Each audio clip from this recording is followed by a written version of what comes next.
All right, so fellas, we're gonna talk about this Black Panther. And you know what's cool about this is I feel like we're not 100% on the same page, so it's not gonna feel like a giant circle jerk. This is going, I think different people are on different pages. I mean, we haven't talked about it that long, so I don't fully know what page you guys are on. I don't know why I'm like super gassy, so I'm just burping as I'm talking. I'm hoping this is not a thing for the whole. Actually, I do know why. I'm drinking this ginger turmeric drink, and I think it's like acting on me. I don't know, but if I burp in the mic, ginger turmeric. Yeah. Is it like what kind of? Is it like a carbonated drink? Yeah, I made it myself. It's kind of like a health tonic, but the alcohol content of this batch, I don't know why it's off the chain. Like it's like I have to like water it down. Like it's super alcoholic. Like I had a cup of it the other day and I was just like knocked out. Yeah, man. Yeah, the longer you let the yeast work, the more of it turns to alcohol. So yeah, this batch was super alcoholic. Wow. He is gonna be the new most interesting man in the world, man. You have a lot of eclectic tastes and different tastes in music, cooking, beverages, all kinds of shit. He's gonna be that it's all YouTube. Chicken wings with napkins, medium rare pork chop. I remember he's like, man, what's the medium rare pork chop? That's a new one to me. You were like, man, I'm gonna have me a nice medium rare. I remember you tweeted that out one day, and I was like, did he say a medium rare pork chop? I might have been trolling. Oh no! Something. Hey, but when you hear the shit about the napkins and the wings, something that tweet. No. Napkins and wings are bad, but medium rare pork chop is like some worms. That's like a health hazard. You damn. That's not it. Yeah. That's somebody will say meat. That's what I thought when he said. I'm gonna have me some medium chicken. I do that to like trigger people, so then they can be like, "Yo, what are you doing? Don't do it." So I'll just fuck with people.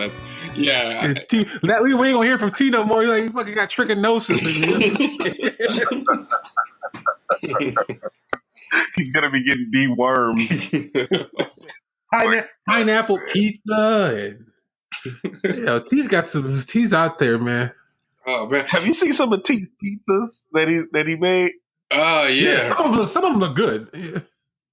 Yeah, some of them do. Some of them do look good. I was like, okay, I'm gonna have to check that out. Your T look like he can burn, man. I've seen some other stuff that he's made. I'm like, okay, that looks good, man. Yo, it's funny. I put up one of the pizzas, and then Aki snapped on the cheese because I guess she liked it blackened. She was like, she put a comment. She goes, "What's up with that cheese?" I was like, "Damn, people just snapping." I think I got you on that one too, though. Yeah. I think you did get me on that one too, man. Because the cheese was like nice and white, and I like the cheese like that. But yeah,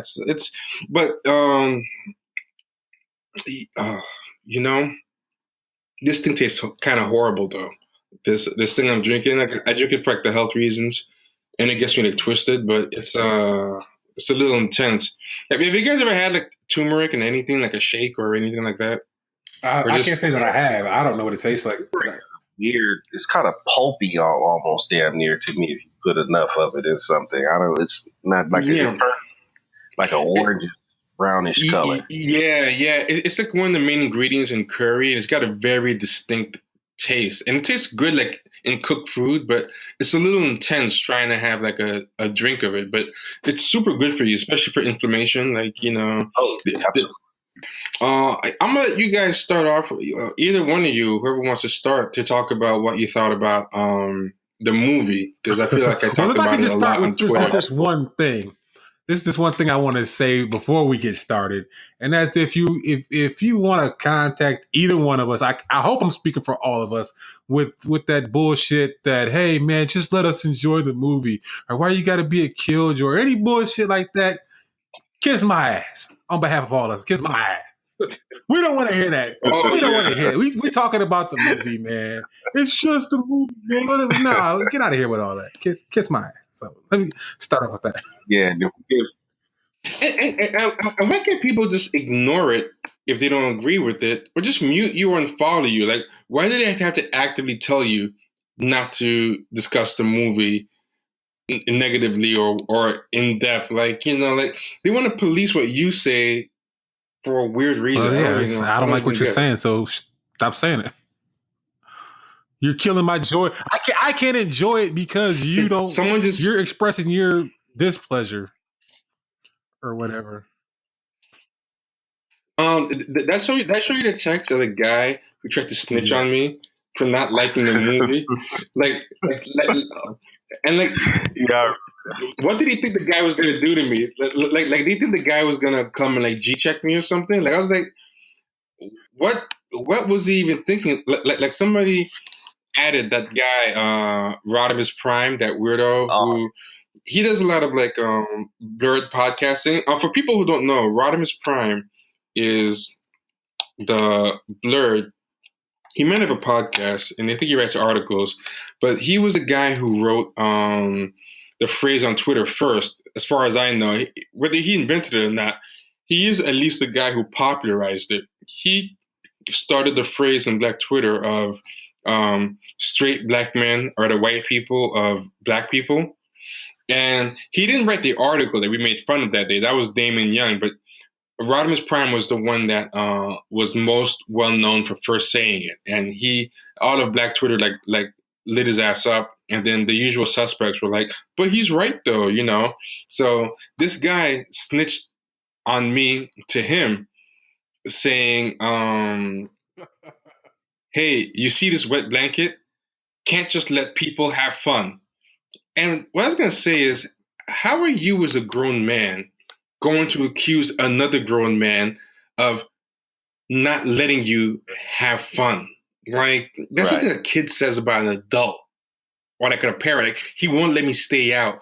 He won't let me watch TV. He won't let me have fun. Like, you're a grown fucking man. Like, how are you not gonna kill me? You remember Purple Rain? Yeah. You remember that Purple Rain scene when Clarence Williams III was arguing with his wife, and she was like, "You won't let me have any fun." Yeah, exactly. Like, you're a grown man. Like, I've never let the opinion of another grown person keep me from having fun. Like, this guy won't let me enjoy it. Like, that's crazy. I love Clarence Williams. Yeah.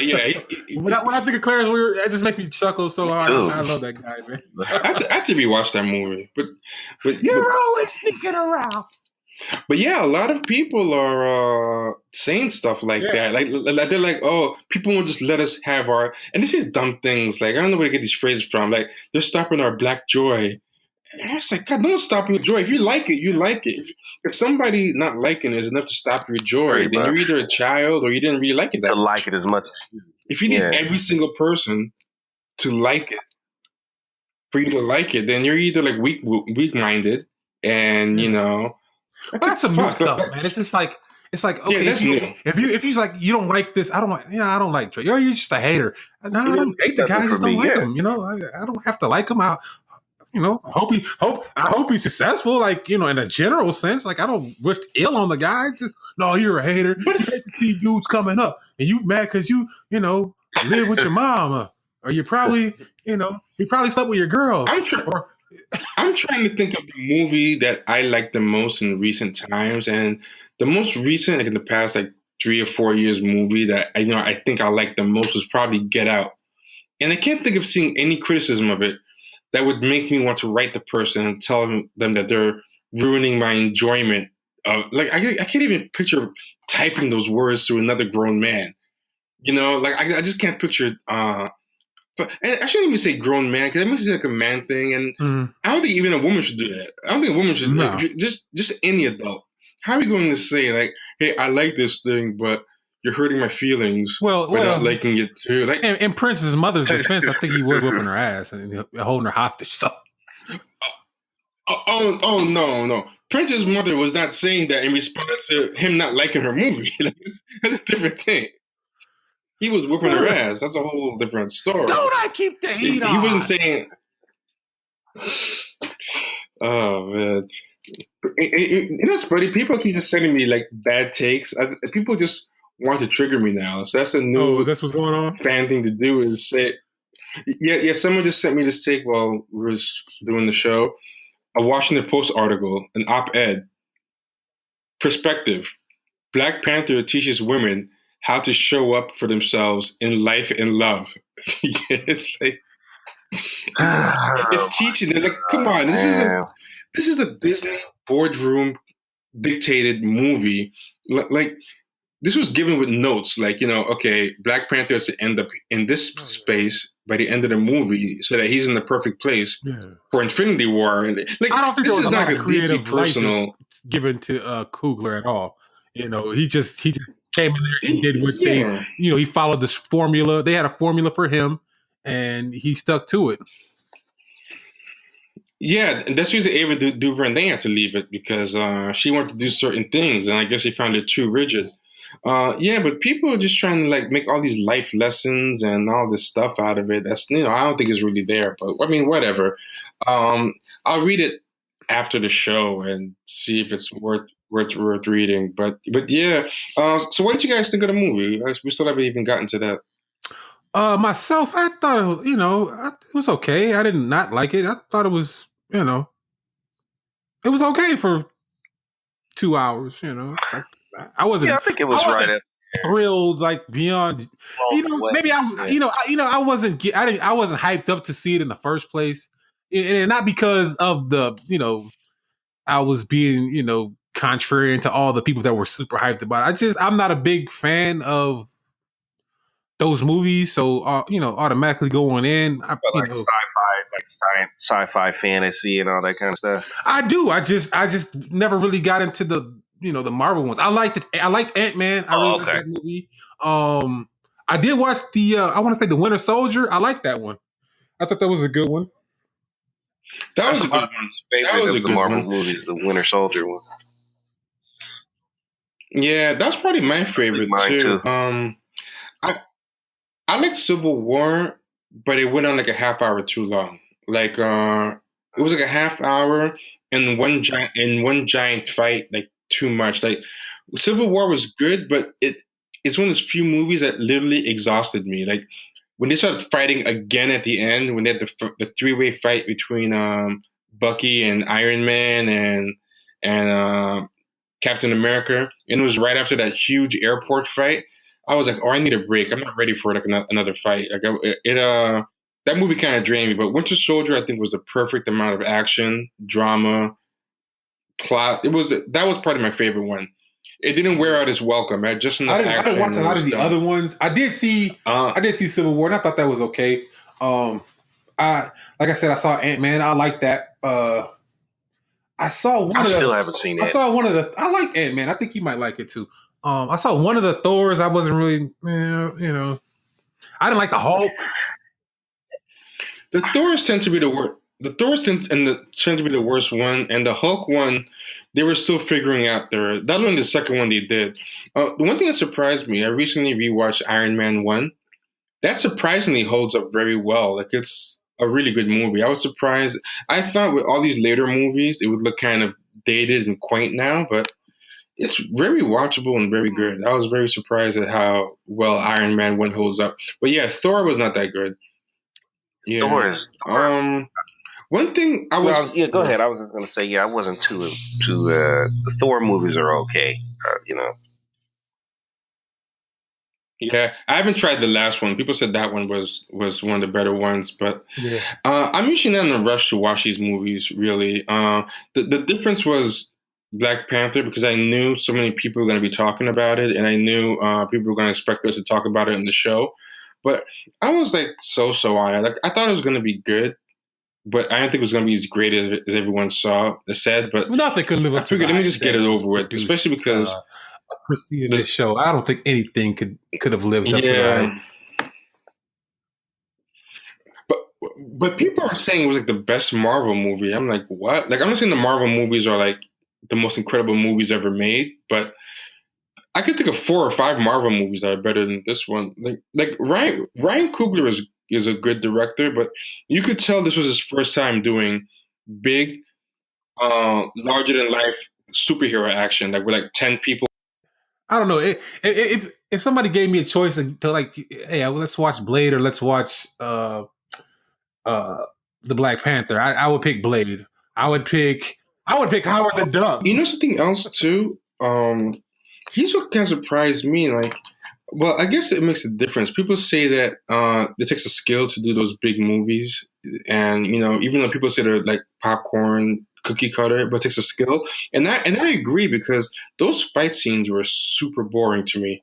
It's the car chase scene was probably the closest to an interesting fight, but the quick cuts, the angles, the darkness, like none of those fights were memorable. And I started imagining I started wondering if I was imagining how cool the Black Panther was in Civil War.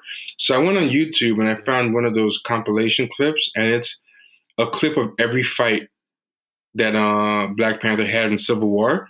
And the fighting, Black Panther was so much cooler in Civil War. Like they kind of gave him a unique, yeah, they kind of gave him a unique fight style that was kind of like a mix of like you sent me this that African fight style from Angola called Ngolo, and they mixed it with like Wing Chun, and they kind of gave him like a unique kind of pseudo African fighting style and stuff. And it was very very clear what was going on in the fighting. And when you look at the Black Panther, to me at least, it was just dark. It was very generic fighting by everybody. It was nothing memorable. It was the fight scenes were very boring to me. And that last fight scene should have been really good, and it just looked like a video game. It was like two computer animated panthers in the dark.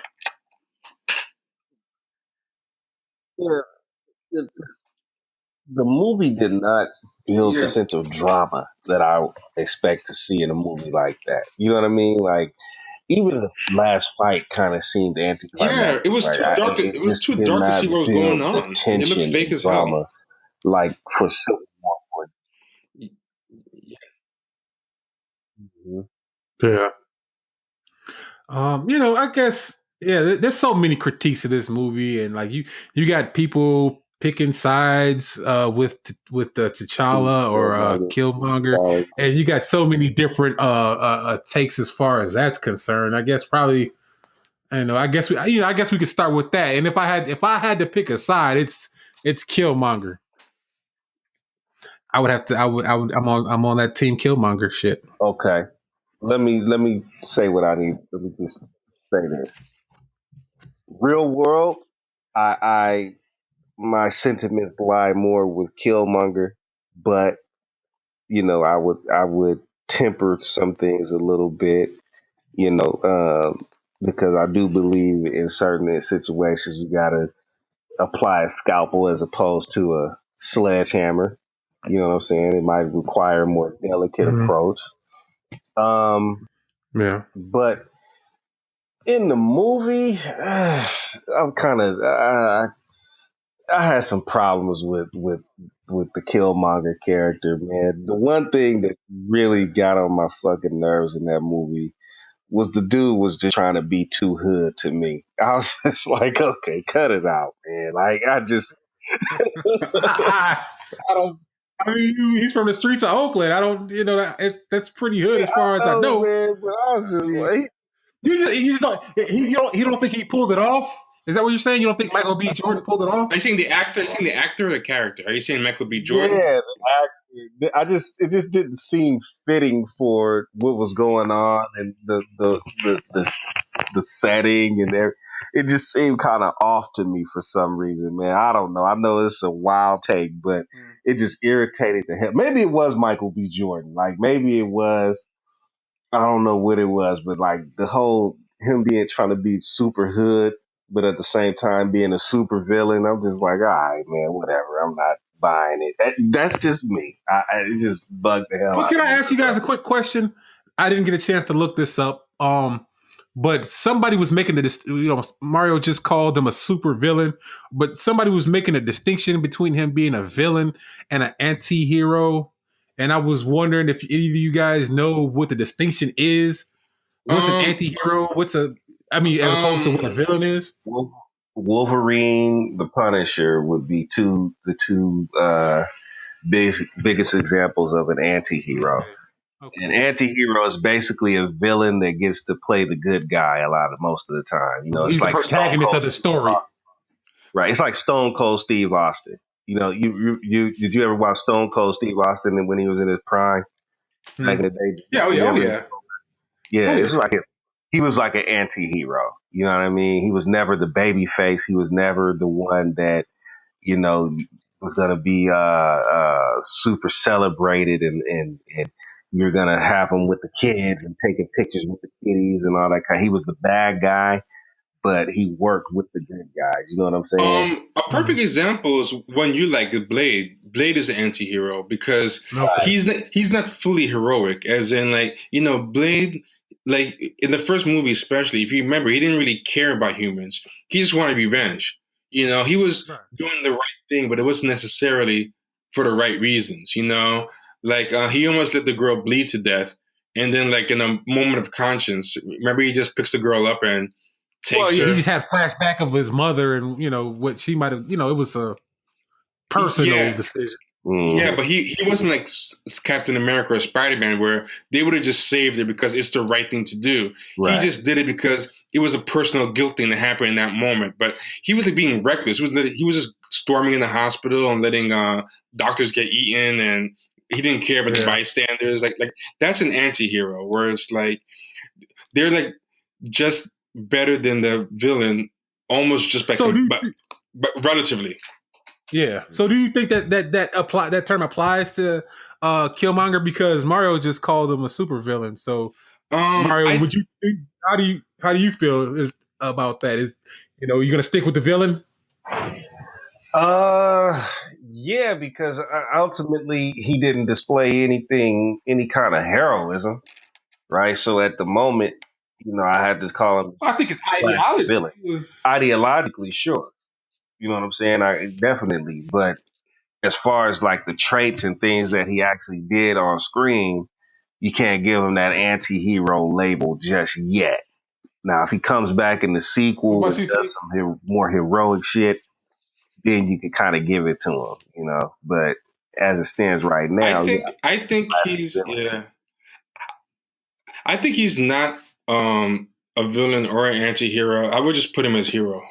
To me, he's the hero of the movie, and Black Panther is the villain. I think Black Panther is the villain. I don't like him. I was rooting against him. Like halfway through the movie, I was like, I want this guy to die. This guy fucking sucks. He's hot garbage. I don't like him at all. I don't like Black You Panther. know, Black Panther. you know. You know what I call? You know what I call where they're from? I call it WaTomDa because it's a country full of Toms. Mm, That place is WaTomDa, and I think it's a time. I think we mentioned it before on the show, but you have to treat every show like it might be somebody's first. And there's a Yeah. difference between a coon and a Tom. And a coon is someone who kind of disrespects themselves and degrades themselves and their race and plays into stereotypes in order to entertain white people. So so they kind of play into stereotypes and they um, play up stereotypes to provide white people entertainment. And I don't think that they're coons. Like I kind of wanted to call it Wakunda just because it'd be catchier, but that wouldn't be fair. They weren't coons. Like a Tom, people. Only reason why I say the word Oh, coons is because. Okay, go ahead. no, I mean, coons is a valid word to use. I just don't use it in this I don't. instant. I don't think so. Now, Yeah, in this instance, I don't think they would be a coon because yeah. They're not they don't coons. see themselves as as the same as us. So I don't think they have a racial identity that's the same as ours. So I don't think Yeah. for that reason. Yeah. Well, I would call him either a hero or anti-hero. I But think, just just finish the point. Let me just finish the point I was making because about the difference between okay, coons and toms. Like a tom is somebody who is all about like respectability. Like I'm going to win them respectability. Like I want to hold my head up high. I'm going to show that Negro forgiveness. Like we can't be as bad as them. We have to. yeah, It's like Sidney Poitier. Like that's a perfect example. He always played toms. Like Tom doesn't always have to be necessarily like a derogatory thing or like a self-degrading thing. Sometimes the time is the most respectable one in the room. It's just a guy who is always thinking, I have to be the better person. I have to be the example. And that means not being angry, not being hateful, not quote unquote stooping to their level. So I felt like that was what Wakanda was. It's WaTomDa. It's just a whole bunch of times. It's like a country of African Sidney Poitier characters, you know. But wow. but you were saying? Oh, I was just saying that I don't think that I wouldn't think of him as a Killmonger. I'm talking about. I would obviously I don't have any love for T'Challa, Black Panther at all. But Killmonger, I wouldn't call him a hero. I think a lot of times, I think the title of hero maybe should be applied, posthumously. But I think that, and I think, when you make an omelet, you got to break some eggs, and when you look at certain, revolutions and revolutionaries, these guys were never perfect, and they had all types of flaws, and it's he's not a guy I would want to emulate. I wouldn't want to emulate his leadership style because he didn't display any leadership in the sense of inspiring followers. He just more demanded obedience, and in the long run, I don't. You see how that type of thing plays out with internal strife in organizations and whatnot. But I mean, every revolution starts off on kind of shaky ground, and you need a strong character like that. I will disagree with you. I think he did inspire leadership, and I'll give you my reasoning behind it. Right? T'Challa, to me, was just Obama, right?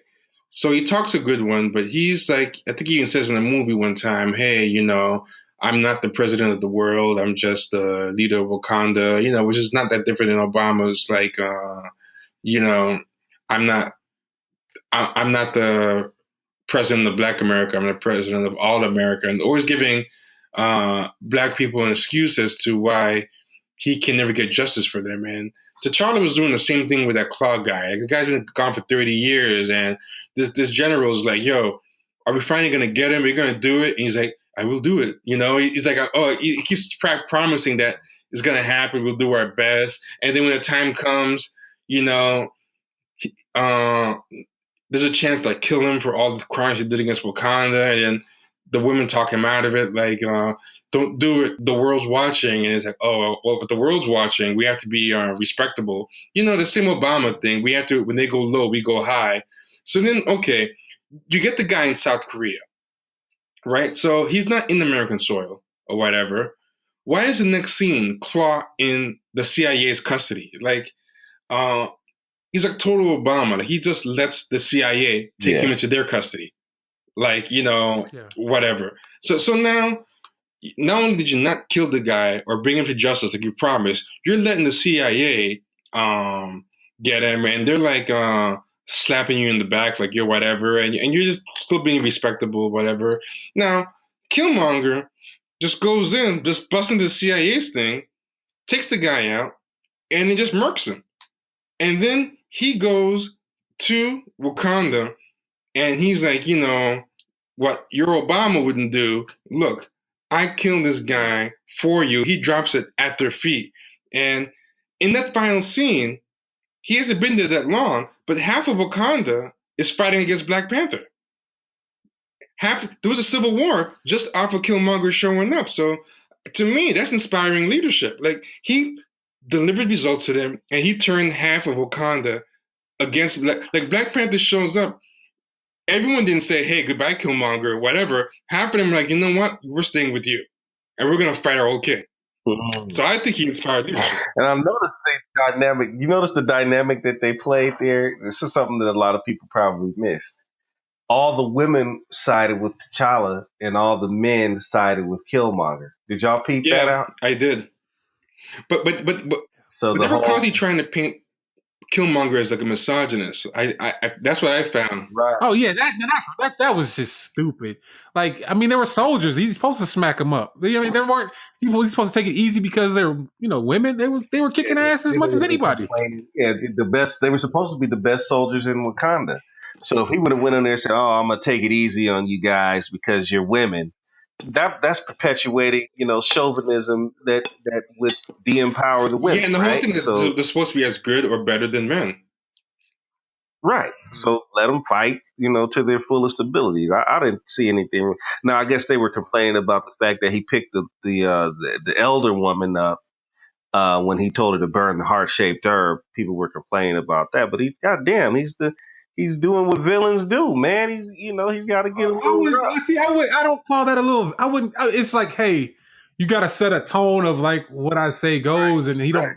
It's no. I don't want to hear what your thoughts about it. Right. This is where I talk about his leadership ability. Yeah. You know what I mean? He just like he wasn't gonna be this.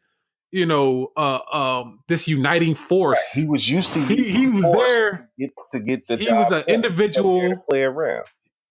Yeah, he was going to be like a conqueror. He was not going to. I don't think he. This is just me projecting now. I think it's important to note that when we're talking about the movie as it's written and the movie as we're projecting it down the line, or I think down the line there was gonna be some problems. Whatever. But as it's written, as it's stated, I don't look at him as a villain for choking her. He didn't kill her. He told her what to do, and she was like, "Well, no, wow, no, all that why stuff is not in the vocabulary anymore. Do what I say." And and initially when he didn't rise through normal channels to his position. He kind of, I don't know, I don't want to say usurped the throne because that's not accurate, but he came unconventionally through the throne to the throne. You know what I mean? Yeah. No, but so he had to challenger though. He was the rightful. Not even unconventionally, but it was. You know what I mean? I don't know. Maybe you know what I'm trying to say. It's like he didn't come through. I mean, he was legal. It was legit. Everything was legit. But it was. They have certain times that they allow for challenges to happen. Right?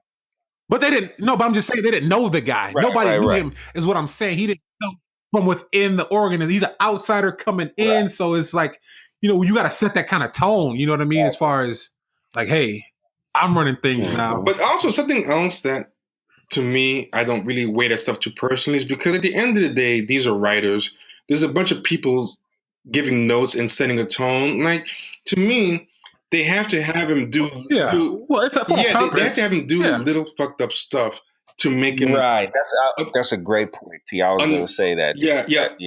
Unlikable. So that's why I kind of didn't weigh him doing that little stuff because it wasn't intrinsic to his worldview. That it didn't have to be there. They just do it to kind of salt the water against. Well, that's what I was just saying about as far as like you gotta say when you're talking about. Hello. Uh-oh. Okay. My bad. Yeah. My bad. Hello. Well, that's what I was kind of saying. About taking the movie as it's written versus understanding the writers and their motivations and adding certain things into it. You got to separate the two. One of the messages that I thought it was kind of giving, right? It was giving two kind of distinctly like anti-black male messages that I think relate to what D was talking about. And it was like, okay, there's one of two things that's going to happen. You can get a strong black man who's going to be revolutionary. He's going to be like the stereotypical buck. Like he's going to have unabashed masculinity, but that masculinity, because the only way black men can have masculinity is to have toxic masculinity. So that includes that he's going to start being a danger to black women and elders. Like he's just a wild animal. And they chose the American guy to be that. Like I felt it was very anti-American. Like the American guy was just the Akata, the wild animal. Elders aren't safe around him. Women aren't safe. Like, he is quote unquote the oppressor of black people. He's the white people of black people, whatever. Now, the noble, the African guy, the non-American black guy, the model minority, the immigrant, the Obama, he is, he respects the women. He respects the elders. He's the guy who plays by the rules and plays ball. Like, he doesn't break the rules. But if you notice, he's weak. The elders have to prop him up. He's a man-child. Right. The elder has to save him from dying. Then the women and the white guy, the foreigner, have to the other black guy, the Mabaku, has to go take him to health. Then the women have to go and nurse him, and it kind of. He was a baby. More importantly, he maintains the status quo. Yeah, he maintains the status quo, but it's like either you let your man be a man, but he's going to turn in the community and be horrible if you let him be a man. He's got toxic masculinity. Or you can have him play by the rules, but don't expect him to protect you. Right. And he couldn't really protect anybody. So it's like those are your two choices for a black man. He can't be an unabashed man and be your protector. You gotta choose one or the other.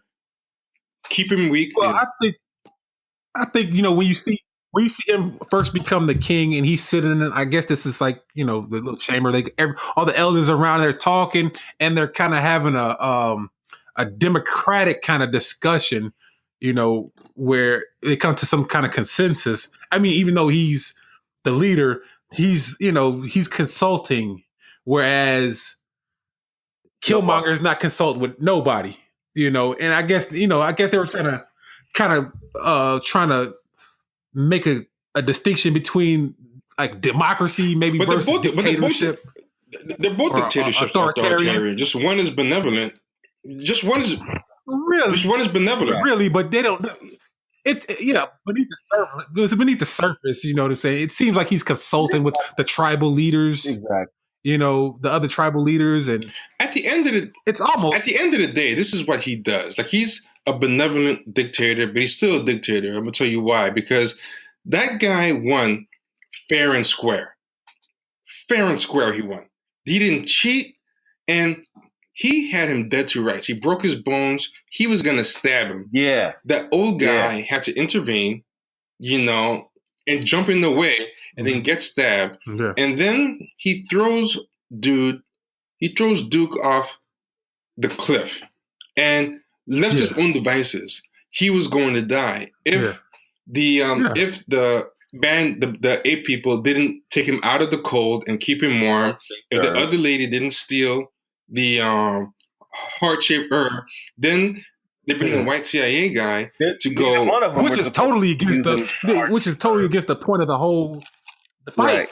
Neither one of them was supposed to be under the influence of the heart-shaped herb. Yeah. Well, I mean, so that automatically, even if because they try to say, well, he never yielded, right. But the only reason why he's still alive is because of that heart-shaped herb, which he was not supposed to have. Yeah. So but yeah, he's no longer legitimately the king. But not just that. He should have been dead because that other guy wasn't supposed to intervene at all. So he was. Well, he really was dead. Yeah, but he was on ice. Like he was dead. Anyway. But he would have been stabbed to death right on the spot. So he wouldn't even have been alive to concede if he didn't already cheat.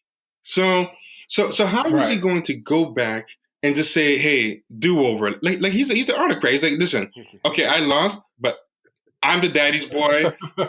This is mine. Daddy told me it's mine, and I'm gonna take it back. I don't care about the rules." And what does he do? He gets the CIA guy to back his play, which is what the worst dictators do. What happens is the dictators who are willing to play ball with America, what they do is they work with the CIA, and the CIA will be like, "Hey, we will put you into power and help you usurp this revolutionary guy that we don't like because we'd rather install you because you're a useful puppet." So that's dictator behavior. Exactly. So once that's 101. That you could see that all those banana republics they had. That's well documented. That's how they get down. You got all these regimes that were held up by United States and the CIA going in there killing their enemies for them, for sure, and supply them with weapons. And that's T'Challa. But T'Challa's that dude because he's benevolent when he has nothing to lose. He can afford to be benevolent because there's no threat to him. But once things go wrong, once he loses fair and square. All The rules go out the window, and he like it's easy to be benevolent when you have nothing to lose, when nothing's being challenged. Like when things went wrong, he broke the rules more than that guy did. He just demanded himself to be king again and bring the CIA with him, and he's helping the CIA shoot down weapons that are meant to go to black people. Like that. That's a villain to me. He's a bum. I don't like him. Yeah.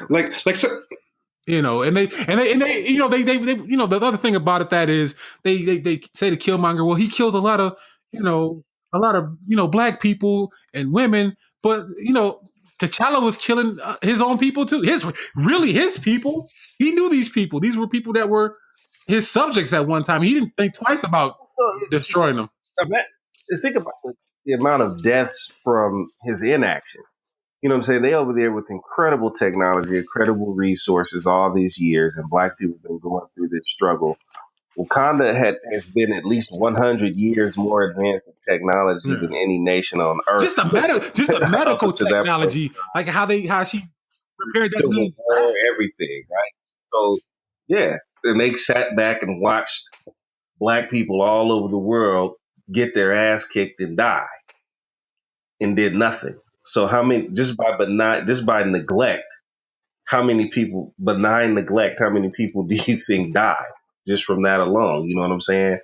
Not even talking about how many people they've directly killed, but indirectly through negligence, man. Like, if you have the ability to help your people and you don't, that's the worst kind of crime. That's the worst kind of sin you can commit, man. Yeah. So by inaction, he's done a lot of stuff.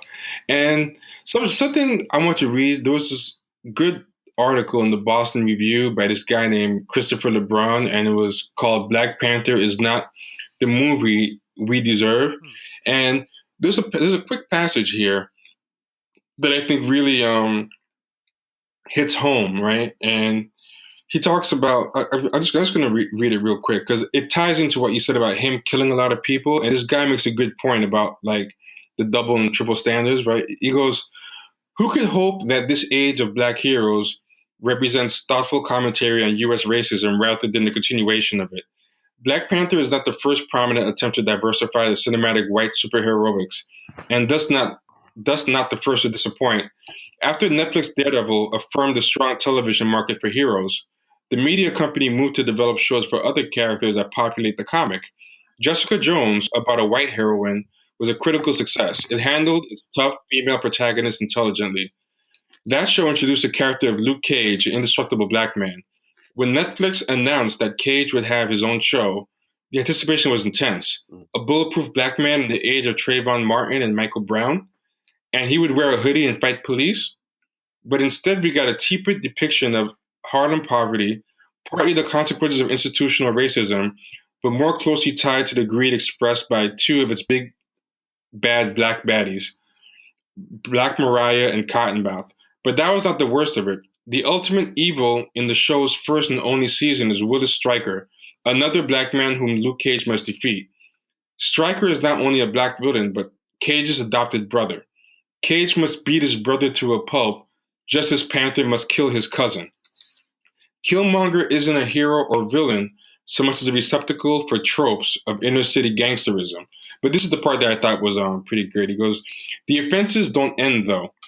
If one surveys the Marvel Cinematic Universe, one finds that the main villains, even those far more destructive than Killmonger, die infrequently. They are formidable enemies who live to challenge the hero again and again. A particular poignant example is Loki, brother to Thor, god of thunder.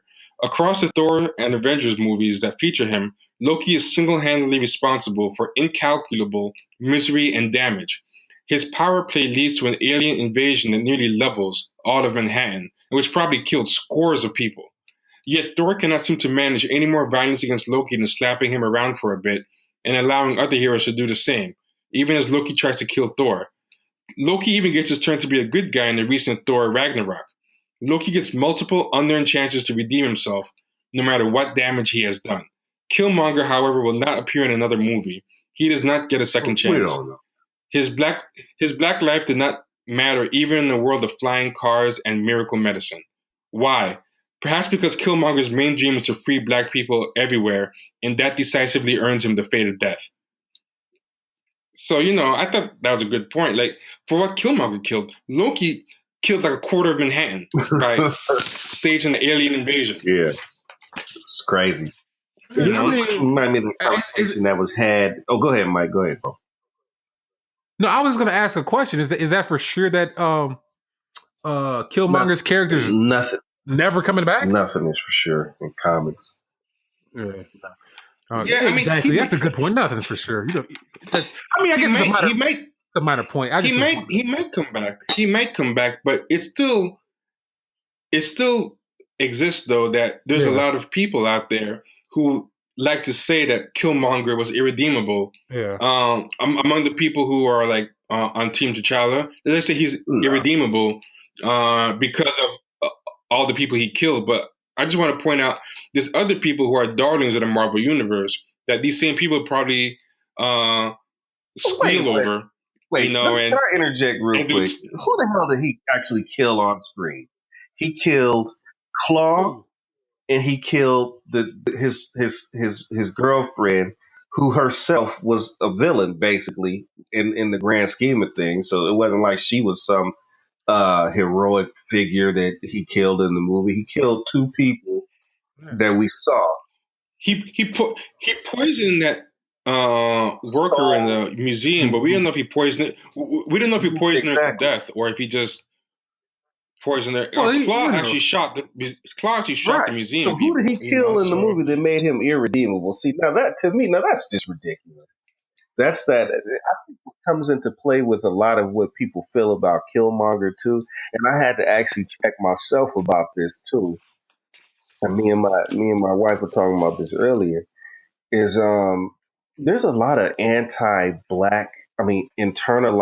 anti-blackness that comes up with this kind of stuff. We see him doing this stuff, and we're like, "Ooh, he better not be doing that." He's a black guy. He can't be doing that. And we see white villains doing worse than that. We see him kill two people on screen, and we're talking about he's irredeemable. I'm about to butcher that word. Irredeemable. And I think a lot of us have that Stockholm syndrome. Like we have trouble seeing on white supremacy in its larger forms in the whole system as villainous. Like, if it's Blade being vengeful and, being motivated by revenge and being angry and being authoritarian and being gruff, like Blade wasn't democratic. He wasn't any nicer really than Killmonger, right? He was a little nicer, but he's fighting vampires, and that's something that we have permission from white people to see as evil, but seeing white people as evil, because a lot of us don't feel comfortable seeing white people and white supremacy as evil. Like we can see specific ones as evil, but the system, it's hard for us to see the system of white supremacy as evil. And I think that's kind of, I think it's a big reason why a lot of Blavity Blacks had to turn on Nate Parker's movie, and try to pretend it was like way worse than it was. Like a lot of Blavity Blacks would argue, yeah. Black people have this fear of angering or upsetting or offending white people any kind of way. And, if like you said, if we have permission to view these people as villains or whatever by white people, then we'll the white people said Blade was okay killing vampires, whatever, you know what I mean? But you look at it like they don't, like, white people don't have a problem, lionizing their imperfect leaders. We got all these guys on our money. We got monuments to them. But soon as if a black guy is not totally perfect, he's just unfit, to be any type of role model. We put slaveholders on our money. I saw somebody on Twitter arguing the other day that Magneto had more noble cause than Killmonger did. The guy was like, "What the fuck? What are you talking about?" That Oh, I saw that. I saw that, and let me add extra context before you continue to see how bad it was. Some black guy was saying, "Why are you guys so? Why are black people acting like Killmonger is so unforgivable, but a bunch of you are like Magneto fans and you find him complex and redeemable." And then this black girl, she had natural hair. She had like that look. She jumps in. She's like, "Oh, Magneto helps people and Magneto's good. Don't you dare ruin the good name of Magneto by comparing him to Killmonger." I'm like, you're actually caping. But she was, but here's what's interesting about her. Here's what's interesting about her, and this is my theory about her. First, she had that natural hair, that's that certain type of look. She had that certain look. You know what I'm talking about, right? And Mm-hmm. and her examples were Magneto from the movies of Michael Fassbender plays him. And she was like, he lifted people up. He did all these things, and do you remember how he recruited Mystique? It was by inspiring her. I'm yeah, like, first of all, this chick doesn't read any comic books or even watch the other X-Men movies. no, not Not at at all, all. because I mean, he's killed like whole scores of people. He's like, he destroyed No, a whole. people Magneto has killed. Yeah, he destroyed a whole submarine full of a Russian army or whatever. But this is what I think her deal was. A lot of those bedwench type of black girls, they like Michael Fassbender because in real life he dates black women. I notice a lot of black women really Mm. love Oh, I didn't he know that. really loved Michael Fassbinder. Like, and a lot of those like Essence and those type of magazines, they'll have stories like 10 white guys who like to dip in chocolate. And the stories that a certain type of black woman likes to read that makes them feel good Mm. because it's white guys who have, and the guy will be like on like one date with a black woman. And they'll be like, "Oh, I knew I liked him for some reason." Like, that type. He's always on those lists, and he's had like multiple black women. He's like Robert De Niro. He's dated a lot of, so he's really good looking. He's young. He's in demand. He's a high value white guy, but he dates black women. So to me, my personal take on that was she's seeing Michael Fassbinder, not Magneto, and that's what she's caping for him like that. And then I responded to her because that movie's supposed to be a prequel to because I responded to that girl, and that movie's supposed to be a prequel. So I said to her, "You do realize that that's the prequel, and in X3, he betrays her and throws her away when she's no more use to him, and lets the authorities have her. That's how the story ends, according to the prequel." And she didn't respond. Of course Of not. course not. They don't come. They come with emotion. They don't come with facts. Like you said, a lot of them haven't read the comics. A lot of them haven't watched the movie that Yeah, she was referencing. yeah. She didn't even. She. I did notice one thing that bugged the hell out of me is that the first wave of emotion coming out of watching the movie, everybody was super Team Killmonger.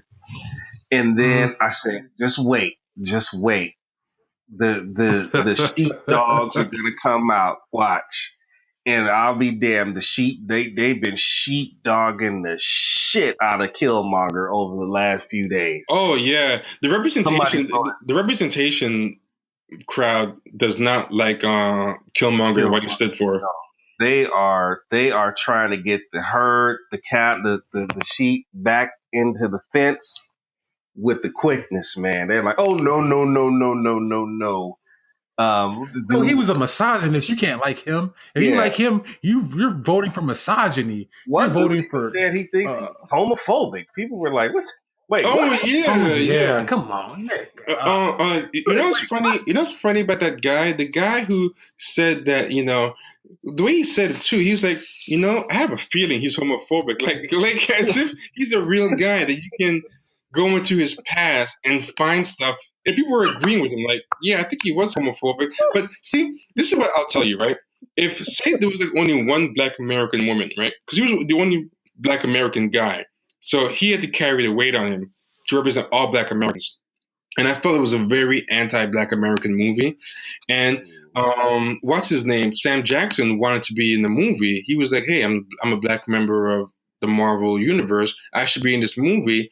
And they turned him down. They wouldn't do it. And then part of me thinks if he was in there, he would have balanced the scales in favor of Black Americans too much. Like they wanted, something specific to happen, and a specific image to be painted of the one Black American. And I'm thinking that's probably why they didn't want to have him there. But the guy who said that they were homophobic, that he thinks they were homophobic, you know who he was, right? No. Okay, he was that guy that we were making fun of a couple of weeks ago because he was one of those people who was doing the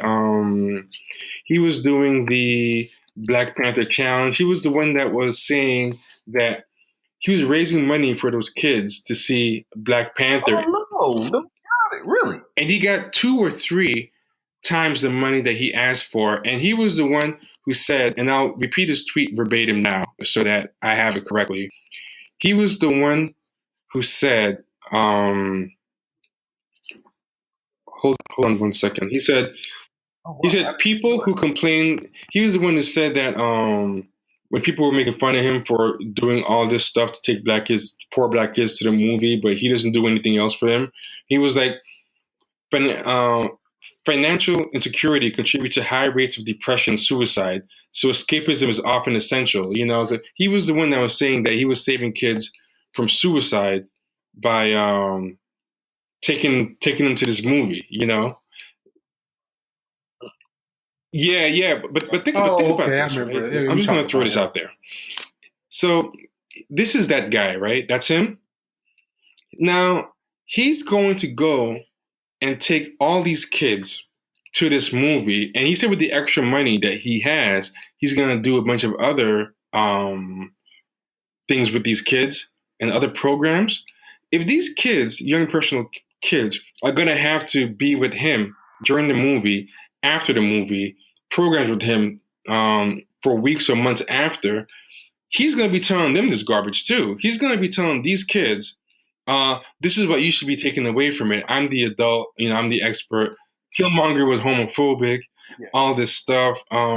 He has a rainbow flag on his page, so I think he's gay, and there's nothing wrong with that. But he's going to be painting to these kids like a horrible picture of straight black men, like based on nothing, based on just because he's a straight black man, he has to be homophobic, right?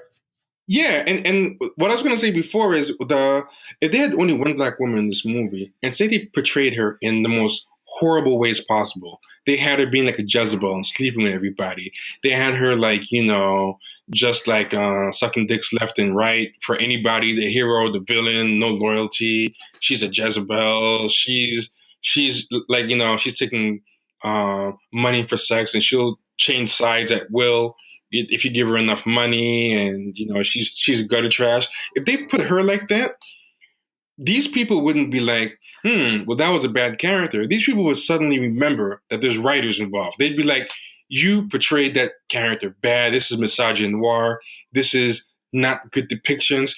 The reason that they don't do that for this is because deep down in the hearts of hearts, that's what they believe about black men.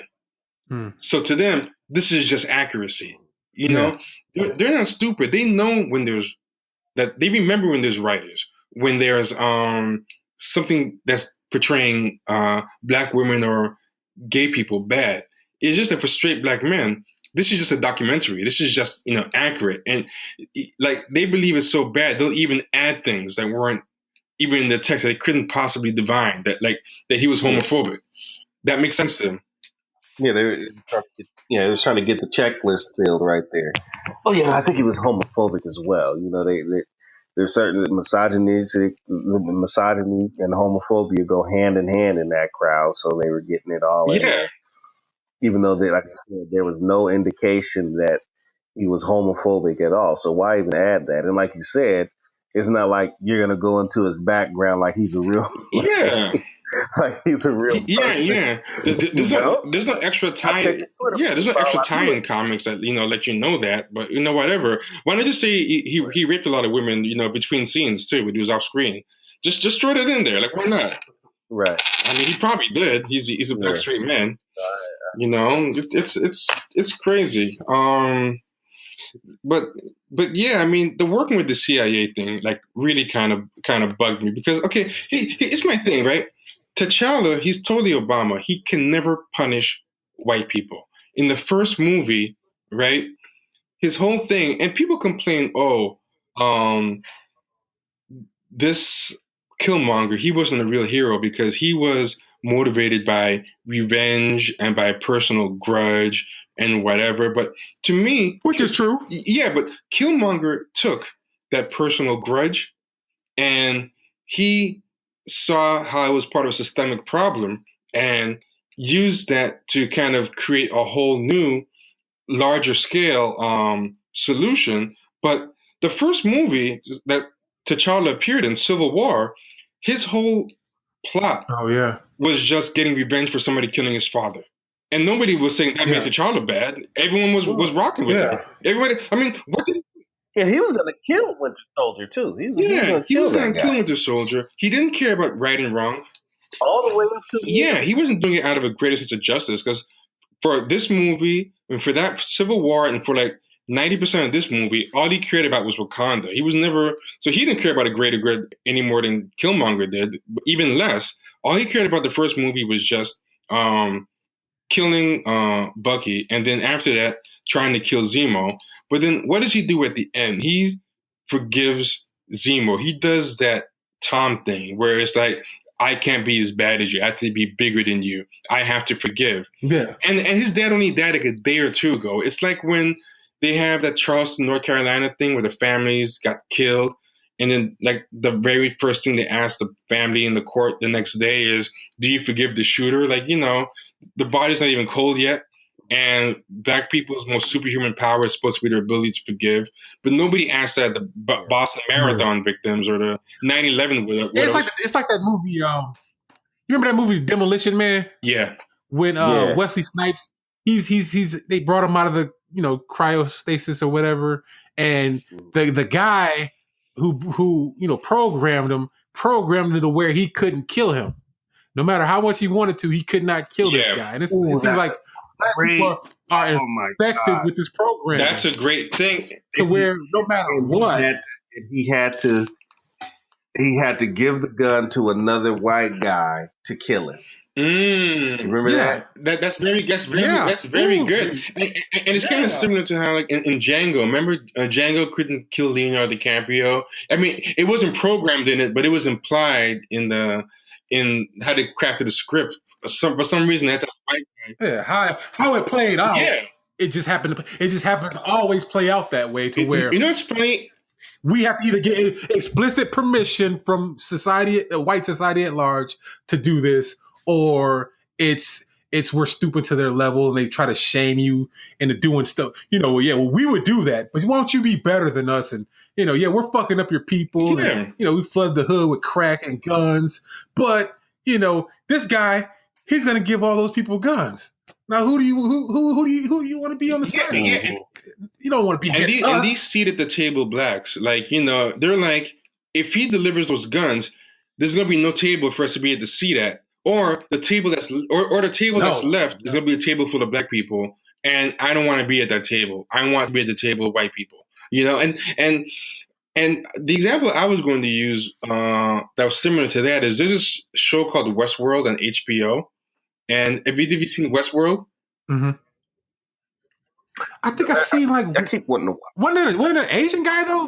Wasn't he one of the Asian guys? No, it's like an ensemble cast. I'm not sure who you would call the star, but there's these robots, and to me, the robots are a lot like black people. They're supposed to be the oppressed people of the. It's one of the science fiction things where the robots represent oppressed people, but the robots have this programming in them that they can't harm humans. Very similar to what you mentioned with Demolition Man. Like they can't see anything they're not supposed to see. If they're not supposed to see it, they literally can't see it.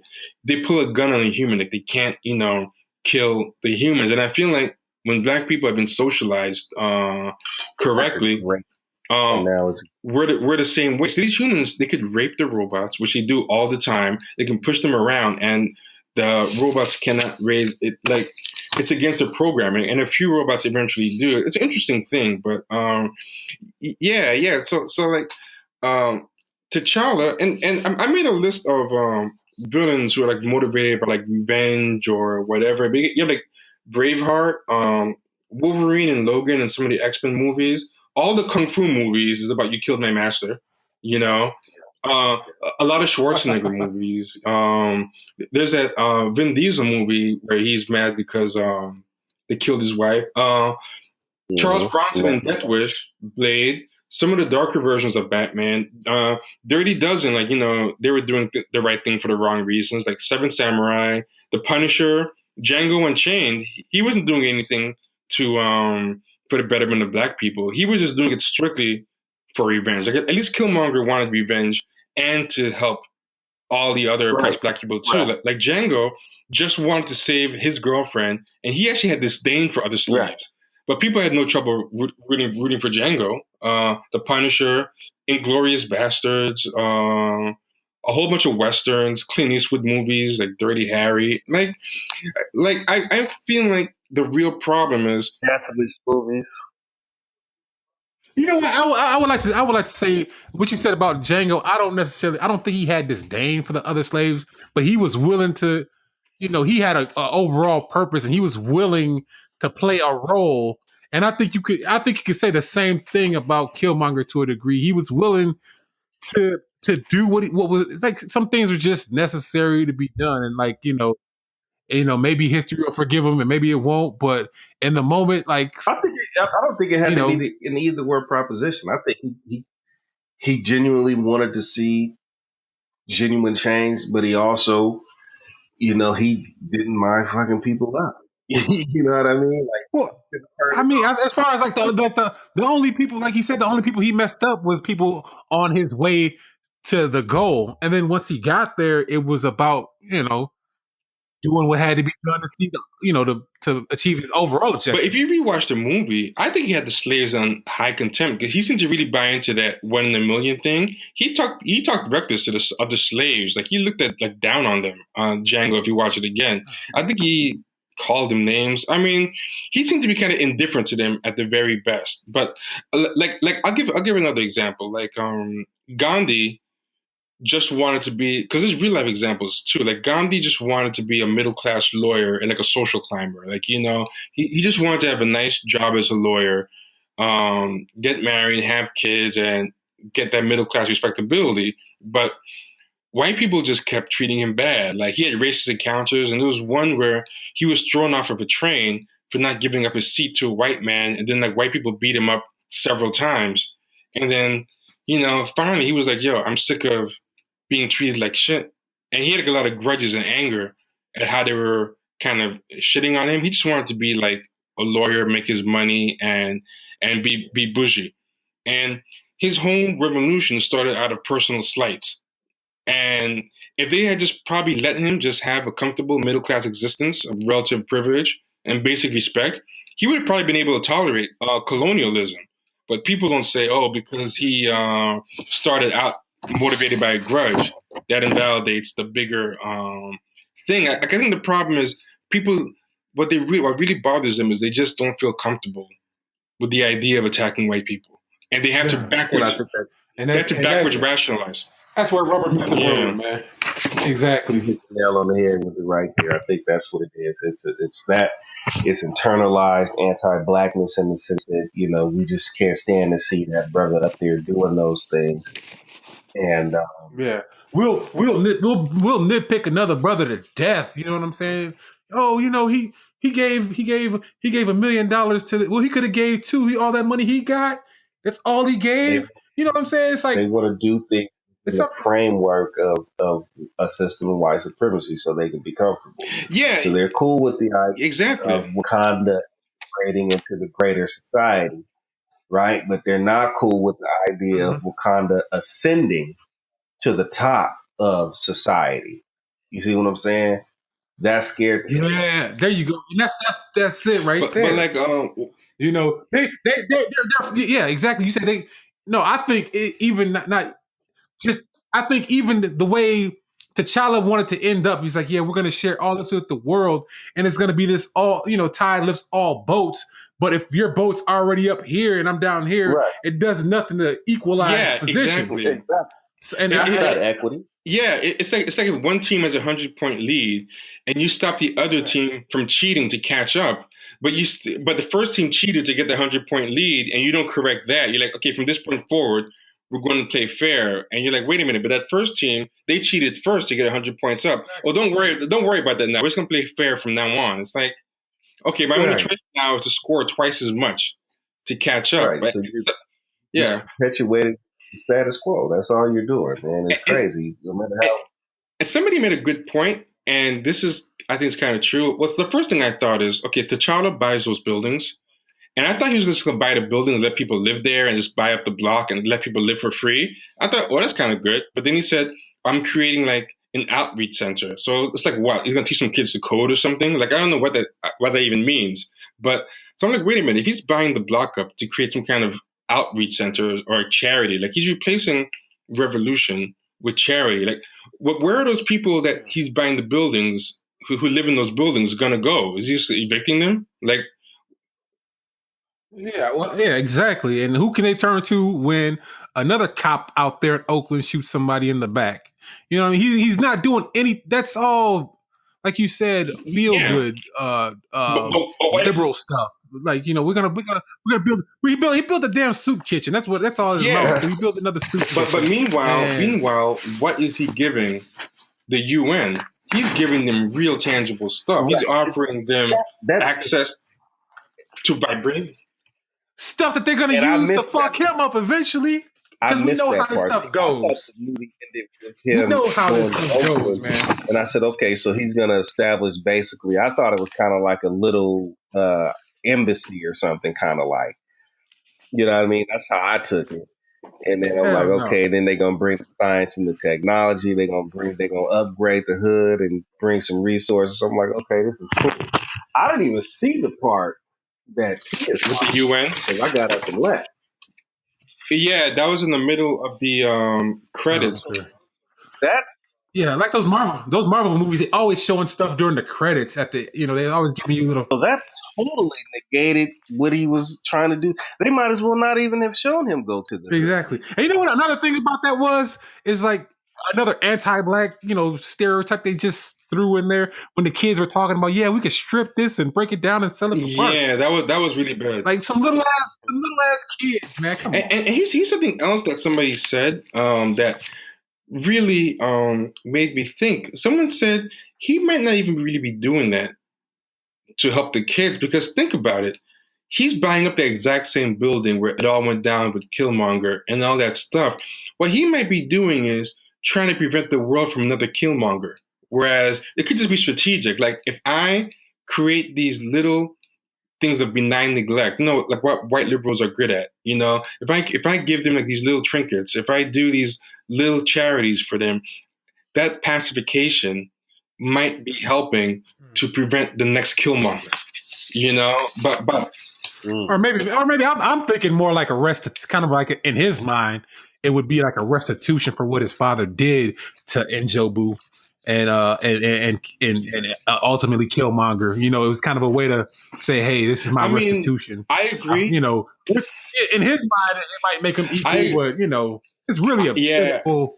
I think either way it's bad. It's either a restitution, and it's a very subpar restitution, or it's a strategic thing to prevent, for self-preservation, keeping another Killmonger. I don't know if I want to. I don't know if I want to attribute that much. I don't know what you would call that. Is that cynical? That's fucking devious. That's diabolical. Like, hey, so I would not give him the benefit of that. I think he's terrible, but it terrible in the. I don't know. Yeah, that's malicious. I mean, I can see why. I'll talk one. I can see why some of the Wakandan, why they did some of the shit that they did. You know what I mean? I can understand why the argument for keeping this shit secret and not really going out there, because I don't get that. I don't get why I don't get that fear that they had. I don't understand, Okay. because it was a fear motivation. Like, hey, if they find out we got all this shit, they gonna come take it from us. Like that's slave thinking, man. Like y'all got shit that don't nobody got, and you can go toe to toe to me, with anybody. So where's that fear? You know what I'm saying? Yeah. Who wants to do that though? You know what I'm saying? Who wants to? Yeah, you could do it, but who wants Definitely not the black people that were spying on for years. perpetually fighting. Nobody wants to do that. But I don't know, man. I think they were kind of cowards because there's a slave trade going on around them, and they're just hiding out. That's true. I mean, the Arab slave trade, the transatlantic slave trade, colonialization, all that. As long as we're not bothered. So my question is, why are we as and they're 100 years more advanced at that time. Yeah. Damn near. I have a question for you guys, right? Because I see all these Black American people dressing their kids up as Wakandans and putting it up on Instagram and saying stuff like representation matters, and they're dressing the kids up like Wakandans. Not even like Black Panther, the character. They're dressing them up like Wakandans. And what I want to ask is, why should T, wait, before you say that, have you seen the at one of the airports in Atlanta? They actually have on one of the flight screens, flight departing from the destination. Destination. Yeah. They want to factor Wakanda, a country that clearly hates Black American people, and shows other contempt. Yeah. And definitely don't want you. If they don't hate you, at least they don't want you. For sure. Yeah. Which is the same. Yeah. No, they actually actively disdain. Like, look how he was treated even after he admitted he was half Wakandan from the bloodline. The half that was American was enough to sully him enough that they still couldn't accept him. That's how toxic having that Akata blood. Yeah, I don't know about that. That's because the way he came in there and all that shit he was talking, and I don't think that was I don't think that was a rejection of his Black American side. He still showed up with Claw, who was a 30-year fugitive. That should have bought him something. That should have bought him something along with the bloodline. I was just that should have bought him an audience with the king. Without being handcuffed, because he was handcuffed as well, right? I can't remember. Or was he not? He was shackled when they brought him. Killmonger. Killmonger. He was shackled up when they first brought him into the throne room. But here's the question I have. Why should diaspora Blacks, and especially Black Americans, feel any kinship to T'Challa? Like, how is he more like us than he is like white supremacists? Well, I'm gonna tell you. I'm gonna tell you why. Because people are dressing their kids up like him. Okay. That's because Black people don't want to be Black. Black people want to be Wakandans because Black people, our team sucks. We want to join a winning team. And I agree with that, but people are pretending that he's representing them because they keep saying representation matters. But he represents what they want to be. They want to be better than Black people. They don't want to be regular Black people. They want to be Wakandan Black people. They want to off this team. They're tired. They're tired of losing. They want to be away from here, away from us. Yeah. And they understand, and because they want to be away from us, they understand why the Wakandans wouldn't want us there. But they want to do it in the specific framework where they're still comfortable within the framework of a status quo. They just want equal partnership in the status quo. So when somebody like Killmonger comes along and says, "Nah, we're gonna burn the whole shit," I don't even think equal partnership.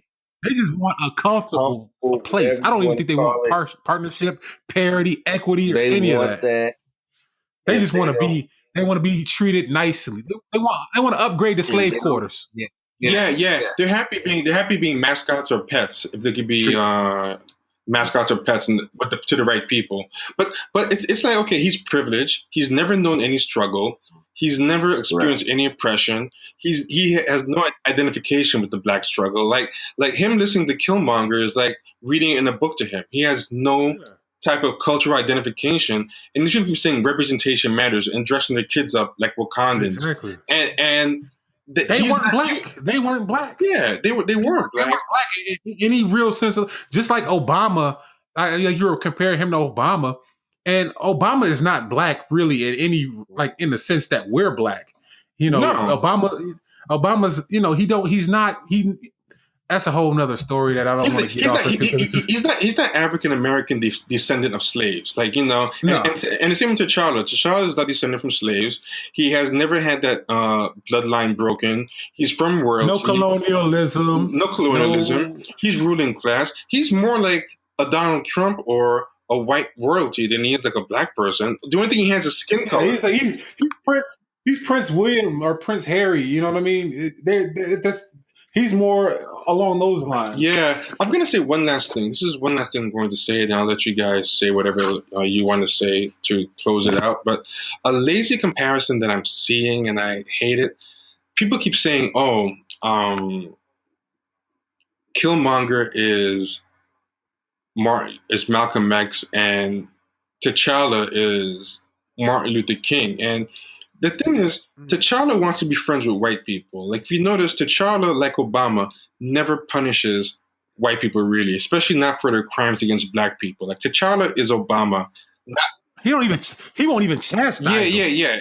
Let alone punish him. At the end of Civil War, he settles for a heart-to-heart talk with the guy who killed his dad just like yesterday. At the same time that Tony Stark is trying to kill the guy who killed his dad and mom like 20 years ago under mind control. And he's not even forgiving. Like, that was 20 years ago. While T'Challa's forgiving his dad's killer from yesterday, Tony Stark is still holding like a 20-year grudge. And that guy did it under mind control. Like, it's a whole different thing. But Martin Luther King, he was never about colorblindness. They try to make him about colorblindness and all that, but he was not that. He was about helping black people.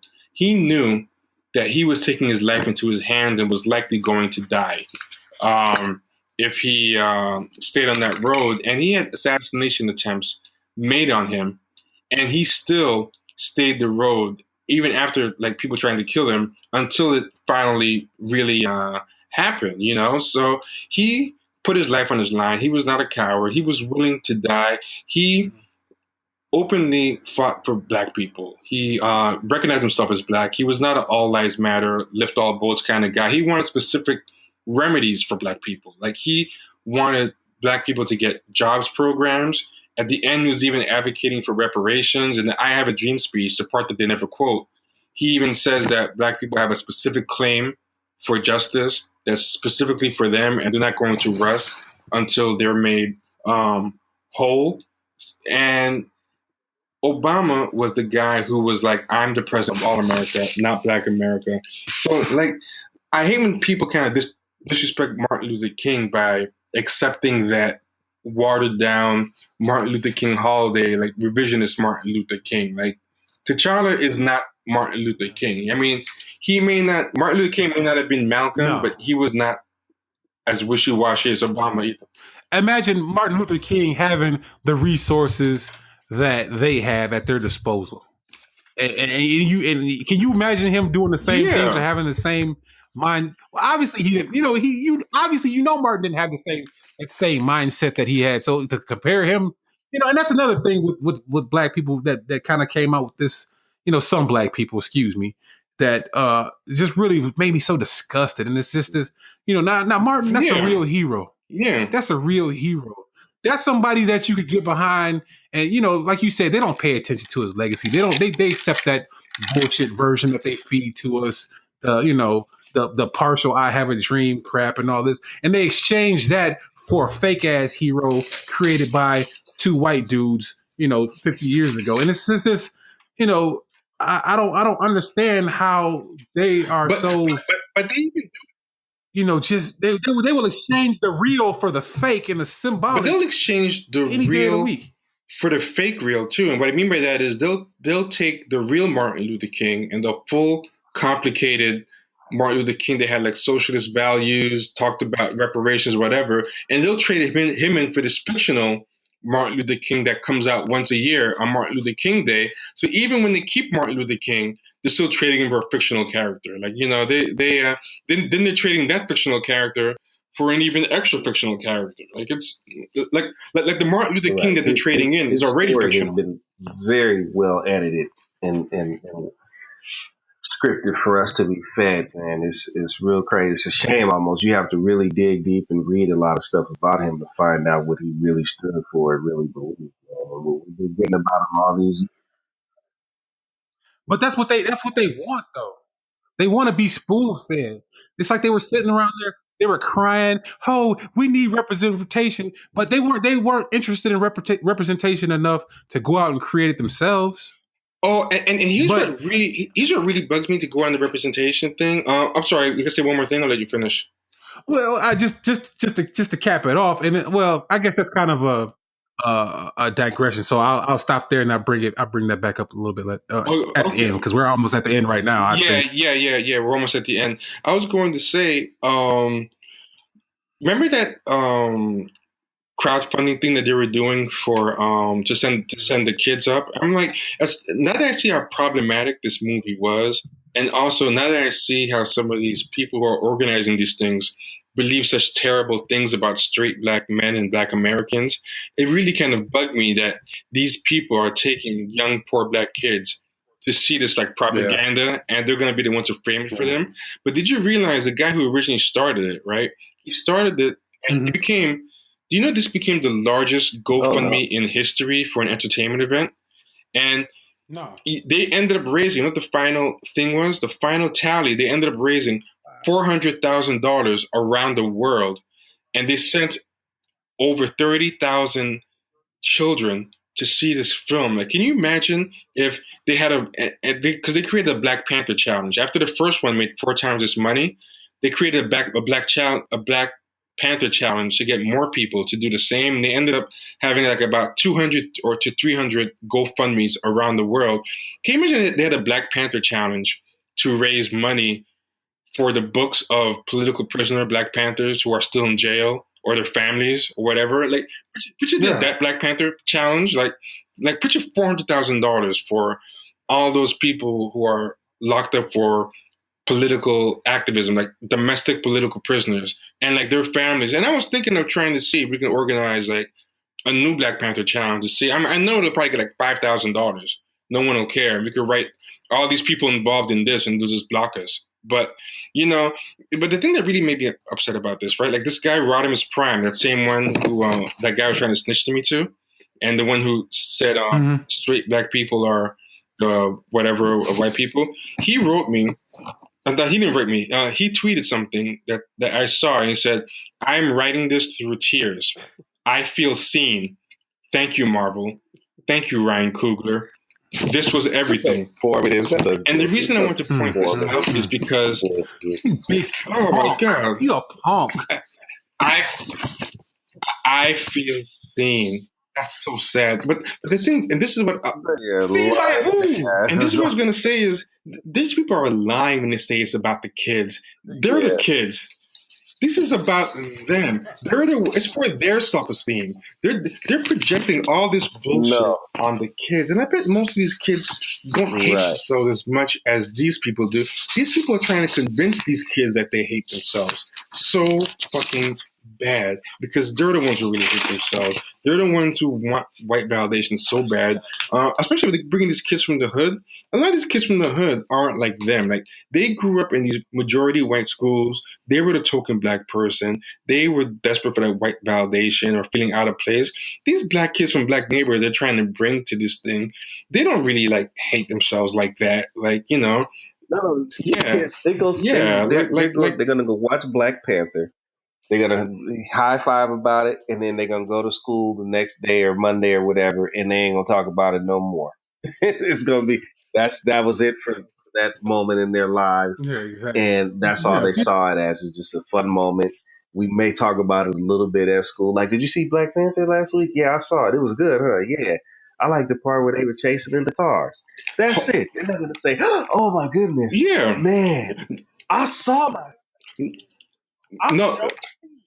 He changed my life. Left to their own devices, I don't think they will. But hanging around these fucks and having these fucks bring them, these fucks are gonna convince them that they hate themselves and that they needed this. You were gonna kill yourself before this movie. Somebody with the unfortunate Twitter name of hard on the hose. I don't support that screen name, hard on the hose. There's no reason to be hard on the hose, but someone with the unfortunate screen name hard on the hose tweeted, "When I was a kid growing up, I seen many a white superhero, and I never wanted to be white because of it. Y'all new niggas are fucking up these kids' heads up because y'all want to be white yourself." And I think it's a real thing, man. I think. Yeah. So I'm done. This went a little longer than planned, but there was a lot to cover. I mean, obviously, I got some more thoughts on it, but I think, it's late, man, and I think to really, maybe we can do another show another day on this one because there's a lot of aspects to this, but I guess we covered all the main stuff. I wouldn't mind revisiting it because I had a lot of things I wanted to mention too. I just didn't want to make it too long, especially because I know we're all tired. It's late, and we're at an hour and a half. I did too. I really did have a few more things that I actually wanted to get into. I just want to kind of listen. One of the things that I did want to talk about that maybe we could talk about another time is, that it's not even a big subject, so we probably could, like 2 seconds. The technology, they're supposed to be so technologically advanced. Oh, I totally agree with that. But then, like, you got these guys, you got the damn armor-plated rhinoceroses. They still chucking spears, man. That was the laziest world building I've ever seen. Like, it was freaking death matches. They have an open air market, man. I mean, that flying cars in a cheesy open air market. They should be like moving money telepathically. It's just kind of stock market that's beyond our like. They didn't know how to combine the two, so instead, combine African ness with future. So this made it schizophrenic. Everything was either like looking like Dubai or Blade Runner, or it looked like some Tarzan movie, and they couldn't figure out how to properly. Yeah, that's the thing that bothered me. You know what though? Like when you looked at that guy claws, his arms, his hand, that little weapon that he had, that was like. But also, how did Wakandans have a spaceship in the 90s, but have armor-plated rhinoceros for a battle? Like, why not just? Yeah, it was very schizophrenic. They didn't even know. That's also a problem in the Star Wars franchise as well. Like they do a lot of that kind of shit in Star Wars, You have people that can literally traverse the known galaxy, instantaneously traveling faster than light speed and all this kind of shit. Lightsabers and laser guns, but then in another scene they got people riding on big ass, triceratop looking creatures and shit like that. So I think with Star Wars, that depends on which world they go to, right? Because some worlds are more developed than others. Whereas with Wakanda, it's in the same place. That's what I think makes it kind of weird. Is that they're in one place and they're schizophrenic as hell. And also, Wakanda seemed very small. Like it was like 5 sets. It was like a neighborhood. They couldn't really convey any scale to me. I found that problematic. Yeah. But yeah, I wouldn't mind revisiting it. So if you guys want to hold that thought, we can definitely talk about that. I wanted to see a lot of the extra bullshit that was going to come out of it. It took an interesting turn with them turning on Killmonger as fast as they did. I thought that was interesting. Oh, those people, they were anti-Killmonger from the beginning because they just do whatever the white people tell them to believe. They only turned because they weren't expecting to see so many people like Killmonger. So, So they went into over. Yeah. I don't think they were ever Team Killmonger and then turned. I think they were just like, well, that was great. Representation matters. Then he said, wait a minute, people like Killmonger? Because The Root had an anti-Killmonger piece, and it was so freaking bad. Like, it wasn't even... Yeah, and I don't mind you taking the opposite stance. If you want to defend Killmonger to me, I'm open to it. But it was doing that type of childish, type of snarky, God, y'all are so stupid, type of sassy type of thing that they like to do whenever they write articles where they don't even really make points. They just... They bring up your point, then they just sass you, then they act like they just disproved your point. I want to see if Jamila Lemieux. She's Team Killmonger. I was surprised. Walks back her Team Killmonger declaration. You're saying she might walk it back? That's interesting. I wonder if she would. Yeah, it's a good point. I wonder. I'm gonna keep. Yeah. Well, once they hung that label of misogynist on his head, it's like okay, or misogynoir, as it were. When we get final episode, that's one of the things we talk about is that Root article and some of the other anti-Killmonger ones, because so far none of them are good. Like you guys had your issues with Killmonger, but it was at least it made some sense. But anyway, we've gone over, and I'm sleepy. I'm sure you guys are too. So we'll talk about that next time. All right. All right, man. It was great talking to you guys, man. And until next time. Peace. Yeah, peace. I'm gonna see you later, man. And hey, everybody, because we didn't do the usual housekeeping at the top of the episode, just wanted to remind everyone, for $5 a month, you can get 2 episodes a week instead of 1. And on top of that, you get access to all the premium bonus episodes of the past. So it's like you spend $5 now and you get, in addition to an extra episode a week, instant access to like 35 extra episodes right off the bat. So it's a good deal. If you can't or won't do that commitment right now, the second best thing you can do, we always like to remind people, just spread the word about the show.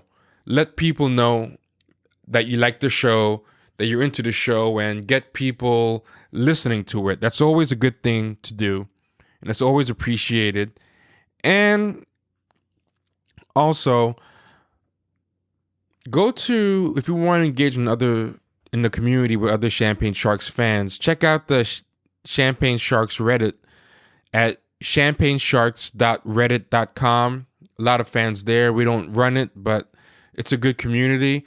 And I am such a believer in Team Killmonger that I want to recommend people to go to killmongerwasright.com or teamkillmonger.com and get your Killmonger Was Right or Team Killmonger t-shirts and gear.